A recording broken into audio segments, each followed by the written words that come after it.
Hey, what's up everyone? So today is going to be a special new playlist series from Othello Academy, which is featuring the review of Othello boards.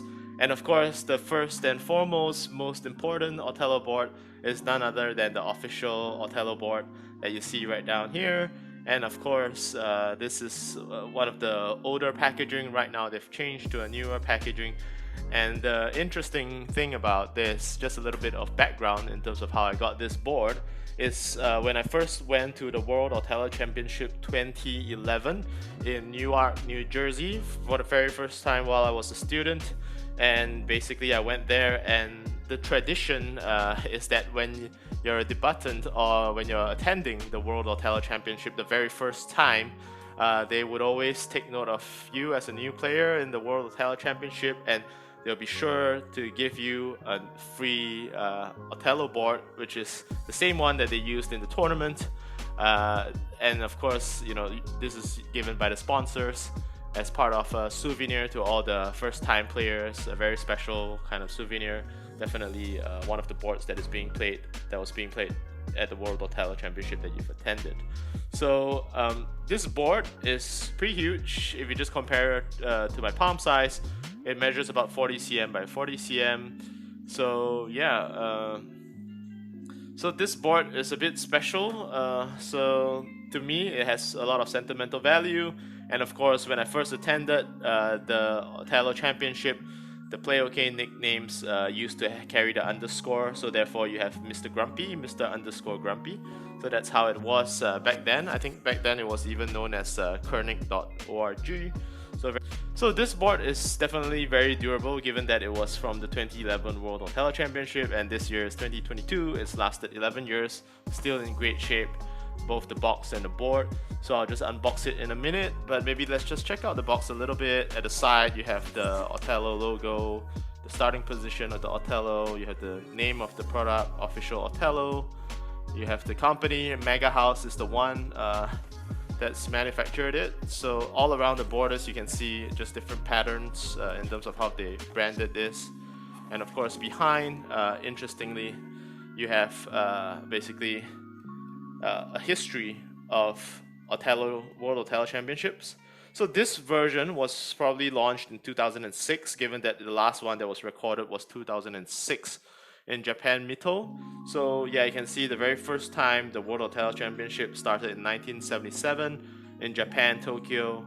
And how many countries attended this? Interestingly, just 5 countries, and then thereafter they introduced more of individual team championship concept. In 1987, you can see this is katakana for America. So America won it at 1987.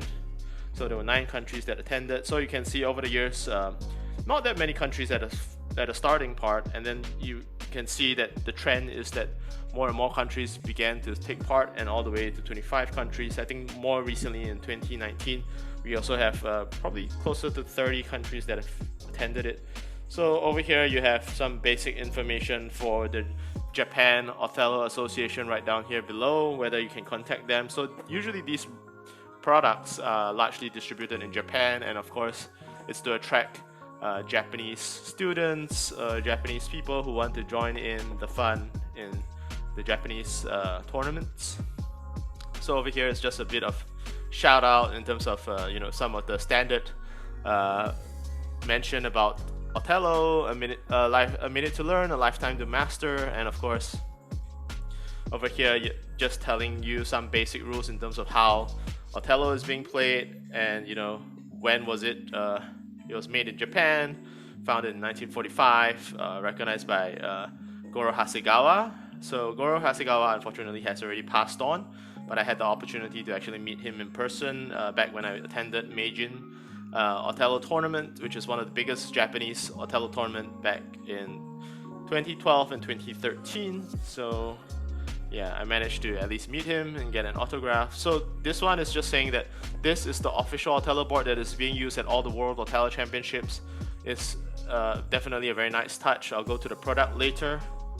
And of course, over here you can have some, you know, some warning, you know, telling you that it's for 5 years and above, children who are 5 years and above, or people who are 5 years and above. probably recommended for that. Some Megahouse contact information. So yeah, without further ado, let's just go to the unboxing part of things.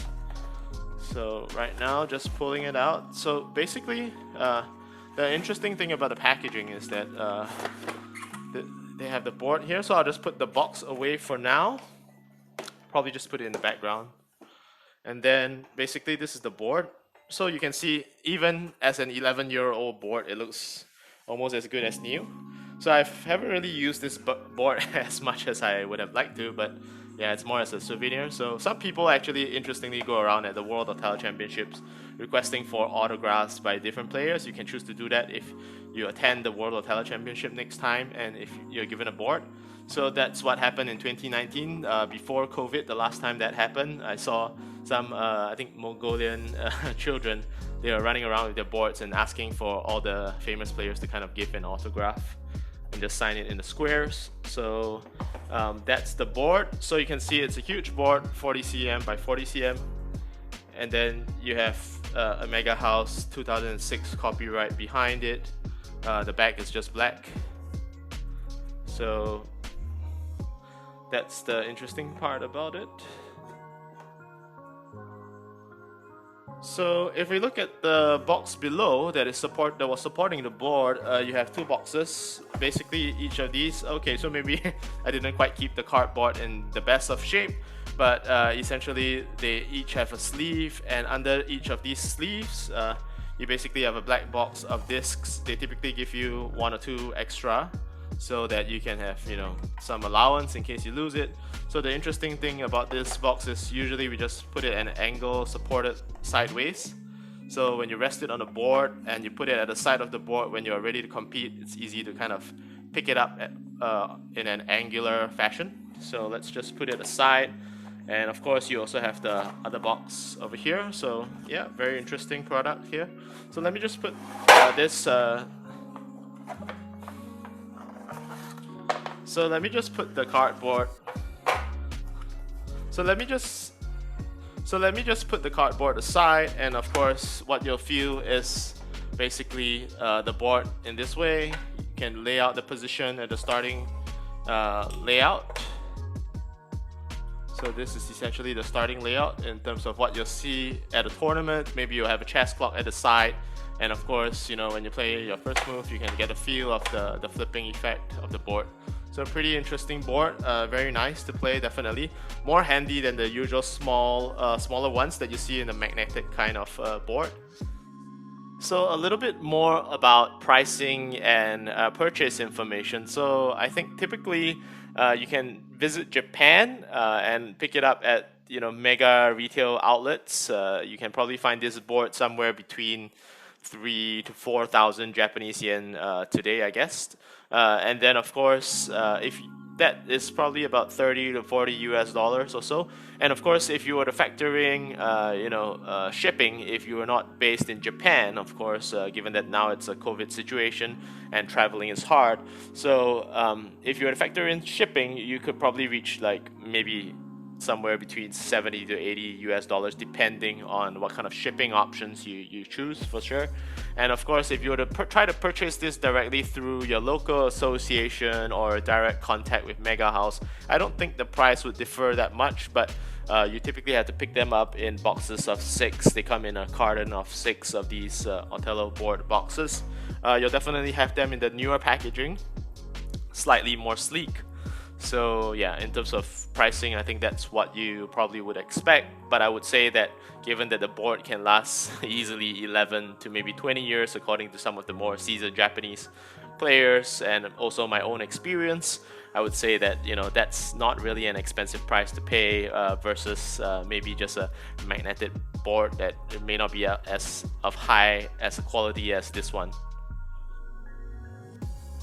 So yeah, definitely I recommend this board if you are serious and you want to kind of practice Othello at the highest level and you want to get a feel of the actual World Tournament board. This board is perfect for you to kind of practice and get your hands-on experience.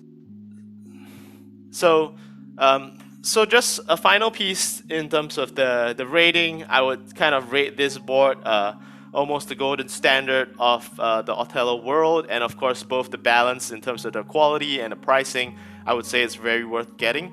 So I would definitely overall rate this as a 9.5 out of 10, given that I know that there are some other Othello boards that are even better in terms of the look and feel. But yeah, we'll probably cover that in the next couple of episodes. Yeah, so I would put this as the golden standard, put it at a 9.5 out of 10, close to perfect in terms of both the balance of quality and also the price. So thank you very much for joining me, and I'll see you at the next one. Goodbye.